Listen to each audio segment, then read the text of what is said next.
Jadi kehadiran ayah di dalam keluarga itu penting sekali ya. Memberi contoh Kang Irfan, langsung terjun. Betul, dan komunikasi itu juga penting ya. Betul. Menjadi laki-laki tanggung jawabnya besar, harus jadi imam. Apalagi sudah mempunyai seorang istri. Tapi sekarang berita-berita tuh banyak, ada yang anak-anaknya tuh ada yang mohon maaf sekali, saling menghabisi nyawa. Ada juga bahkan berita terbaru tuh seorang ibu sambung yang katanya diduga menghabisi nyawa anaknya, anak angkatnya, anak tirinya.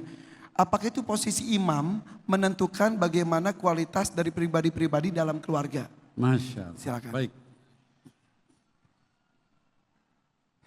Izin Kiai, izin juga Ustadzuna. Baik, wah ada Kang Irfan, saya tidak enak di depan Kang Irfan. Baik, bismillahirrahmanirrahim. Rabbi syrah li sadri wa yassir li amri wahlul 'uqdatan min lisani yafqahu qawli. Barakallahu fikum Gus Asmi dan istri tadi Masya Allah yang memberikan contoh kepada kita, rasa malu ya dan sebagainya, ya mudah-mudahan diberkahi rumah tangganya, amin ya Allah rabbal alamin. Tadi disebutkan ada kasus-kasus di negeri kita tercinta ini. Kasus-kasus yang menyedihkan. Ada seorang adik tega membunuh kakak kandungnya sendiri karena iri. Konon orang tuanya dianggap lebih sayang sama kakaknya dibanding adiknya. Ada kasus lain, seorang ibu tiri membunuh anak tirinya. Kenapa seperti itu terjadi? Bapak Ibu sekalian, hadirin wal hadirat, ya di dalam Quran disebutkan surah At-Tahrim ayat yang ke-6. A'udzu billahi minasyaitonir rajim. Bismillahirrahmanirrahim. Ya ayyuhalladzina amanu qu anfusakum wa ahlikum nara wa quduhan nas wal hijarah عليها ملائكة غلاد شداد لا يعصون الله ما أمرهم ويفعلون ما يؤمرون. Sadaqallahu al-azim. Kata Allah Subhanahu wa taala, tegas sekali ayat itu. Ya ayyuhalladzina amanu, wahai orang-orang yang beriman, kita semua diseru oleh ayat itu. Qu anfusakum wa ahlikum naro.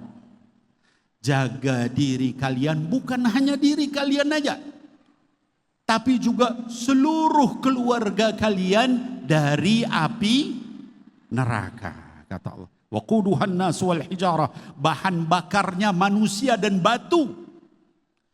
Alaiha malaikatun ghiladun syidad, di dalamnya ada malaikat yang kejam, bengis. La ya'sunallaha ma amarahum, selalu melaksanakan perintah Allah, yaitu nyiksa orang-orang yang masuk di dalamnya. Ya. Nah, Bapak Ibu sekalian, saya ingin berpesan khusus kepada para suami, para ayah. Hadir di keluarga. Bapak Ibu sekalian, ada contoh di dalam Quran, salah satu dari hamba Allah yang mulia, Sayyidina Nuh alaihissalam. Nabi Nuh itu sampai detik terakhir kematian anaknya, dia ada di situ. Anaknya Kan'an itu luar biasa durhaka, maksiat kepada Allah. Tapi dalam keadaan anaknya maksiat, Nabi Nuh sudah di atas kapal. Anaknya nggak mau ikut. Tapi masih disapa sama ayahnya itu supaya anaknya dapat hidayah. Nggak putus asa ayahnya itu. Diabadikan dalam Quran, kata Nabi Nuh, ya bunayyar kam ma'ana. Kalau kita ngerti bahasa Arab, ya bunayya itu panggilan paling tinggi. Kalau bahasa kita, wahai ananda, irkam ma'ana, ayo naik kapal ini. Ya, nanti kamu ditenggelamkan, wala takun ma'al kafirin, jangan sama-sama orang kafir. Apa jawab anaknya, Pak, bapak-bapak nih? Anak kurang ajar, durhaka. Dia enggak bilang ya abati, enggak. Sa'awi ila jabalin ya'simuni minal ma'. Saya akan naik ke gunung itu dan saya bakal selamat dari air. Apa kata Nabi Nuh? Bukan dilaknat, bukan dicaci maki, bukan disyukurin, enggak. Katanya la asimal yauma min amrillah. Wahai anakku, enggak ada yang bisa selamat hari ini dari azab Allah illa marrahim, kecuali yang disayangi sama Allah. Lalu datang ombak besar menenggelamkan anaknya. Itu contoh bapak yang tanggung jawab sama anaknya sampai detik terakhir. Kenapa Nabi Nuh gak ngelaknat anaknya? Karena dia berharap di detik terakhir itu anaknya dapat hidayah dari Allah Subhanahu wa ta'ala. Ada contoh lain Sayyidina Ibrahim alaihissalam. Begitu juga.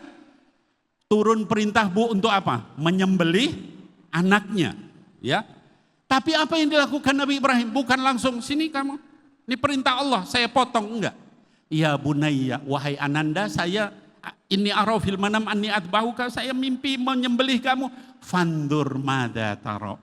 Coba kemukakan pendapatmu, curhatanmu, masalahmu, sampaikan sama ayah. Maka anaknya jawab dengan tegas, if'al ma tu'mar ya abati. Lakukan.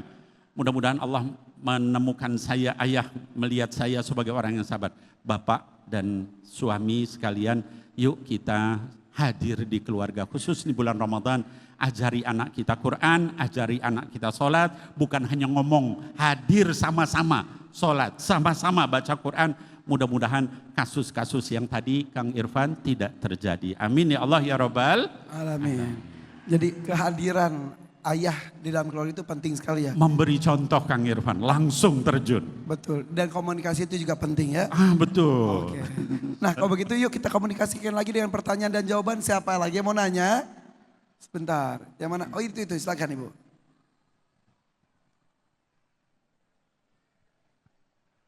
Assalamualaikum warahmatullahi wabarakatuh. Waalaikumsalam warahmatullahi wabarakatuh. Saya namanya Ami dari Kabupaten Tangerang. Tangerang, siap. Mau bertanya, Bib, apakah seorang ayah yang sibuk bekerja setiap hari, apakah masih bisa menjadi imam yang baik? Itu kayaknya pertanyaan dari istri saya. Itu ya benar. Masya Allah. Baik Bu, itu pertanyaannya. Saya jawab Kang Irfan. Silakan. Begini para ayah, para suami ini yang di sini maupun yang di rumah, termasuk mungkin suaminya Ibu dan juga semua penonton. Saya ini kalau dibilang sibuk, super sibuk. Pergi pagi, katanya P4, pergi pagi pulang petang, penghasilan pas-pasan. Kalau kayak Kang Irfan pergi pagi pulang petang, penghasilannya banyak. Masya Allah. Amin. Amin. Amin. Tapi di tengah segala kesibukan saya tidak pernah meninggalkan kewajiban sama istri dan anak. Apa misalnya? Capek-capek pulang, misalnya kayak sekarang pulang malam, istri mau ngobrol, saya temenin. Walaupun sampai terkantuk-kantuk, sampai istri saya sendiri yang bilang, udah kayaknya Abi ini udah lelah istirahat. Kenapa? Karena saya tahu Bu, bahwa perempuan itu butuh 20.000 kata. Kalau itu enggak tersalurkan, nanti sakit hati dia. Tapi Kang Irfan setelah umur saya sudah tua, sekarang 60 tahun umur saya ajari istri saya ngaji Pak. Ngaji yang bagus, yang banyak. Ya. Sekarang dia tiap hari Bu, itu kalau ngaji 4-5 juz sehari. Karena dia udah ngomongnya banyak. Ketemu saya udah capek, jadi ngomongnya begitu kan. Energinya untuk baca Al-Quran. Iya, kan ngomong sama 20.000 kata lebih. Nah jadi itu mungkin Bu. Nah kemudian yang berikutnya kepada anak, saya selalu hadir. Anak saya udah punya cucu, Bapak Ibu sekalian. Anak saya yang punya anak lagi itu bilang, Bi walaupun Abi sudah enggak sama kita, saya udah sama suami saya. Tapi saya masih ingat dulu Abi ceritain waktu saya masih kecil, malam-malam Abi pulang dakwah, itu saya masih bangun sama adik-adik, terus Abi cerita, walaupun Abi sambil begini-begini matanya, ya capek. Nah saya juga murojaah Quran anak saya sempetin gitu ya. Kalau nanti istri udah kesel gitu, saya yang ini, ada apa nak, ayo ngobrol. Di tengah segala kesibukan, masa nggak bisa gitu ya. Orang kita kan enggak 24 jam sibuknya. Ya. Ada bisa. asal mau. Dan kehadiran itu tidak hanya fisik saja. Betul. Apalagi teknologi sekarang kan bisa lewat telepon, video call, Masya komunikasi, Allah. betul. Ini lebih Daripada mantap. fisiknya di situ, hatinya dan pikirannya di mana-mana ya. Hatinya di tempat orang lain. Udah, mudah-mudahan betul. siapapun laki-laki sini menjadi imam yang baik untuk keluarganya ya, insya Allah ya. Amin. Amin. Rabbal alamin. Amin ya Allah ya Rabbal Alamin. Sudah cukup ya.